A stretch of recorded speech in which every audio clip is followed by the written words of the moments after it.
Hello again. You probably remember me from some of my art videos. Today we're going to talk about writing, creative writing. A lot of people over the years have told me they find it difficult to create stories. It's actually not so difficult. Similar to art, you can do it step at a time.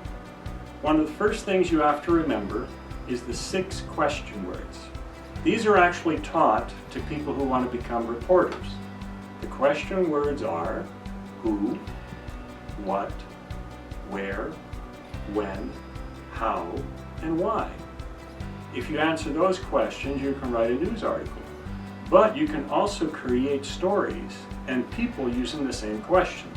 For example, the who. Let's say you want to write a story, you're not 100% sure what it's going to be about. You start with the character. Maybe it's someone you've seen on the street.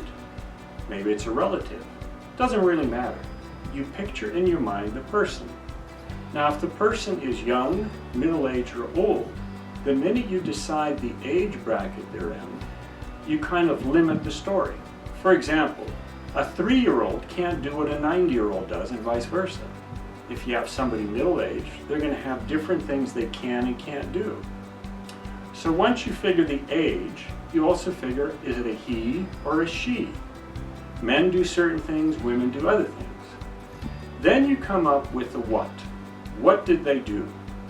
If you want to make it an unusual story, you might say, well, gee, most men do these kinds of things. What if a man did something completely out of the ordinary? That might be the basis of a story. You could do the same with a woman. The next thing you can figure out is, where did this take place? If it's an older person, is this older person living in a rest home, on his or her own, maybe in a ranch, up in the mountains, maybe in the middle of the forest with nobody around? Doesn't really matter.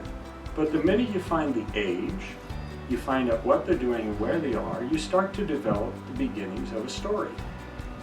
Then the when. If it's in the Western days, it might be completely different than what would be happening maybe sometime in the future. Maybe by the time we're flying back and forth to Mars and the Moon. So when you figure the when, that will help picture or put together the story. Then you go to the how and the why.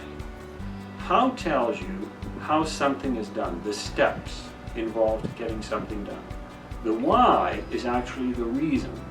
So let's say we have a middle-aged person and she is traveling to Mars sometime in the future. Why is she traveling to Mars? Is that where maybe her relatives are, that she wants to join them? Maybe she's found something out that's going to limit her lifespan. Maybe she wants to have a last connection with them. And then, for example, how? How does she get there?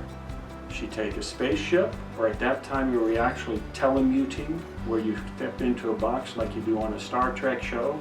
They push some button, the next thing you know, you're up in Mars. You never know. But what happens is, as you develop these ideas, you come up with stories. And in the interim time between developing the story, you also come up with situations that this character runs into. So that's how you start, with the 6 question words. The who, the what, the where, the when, and the how and why.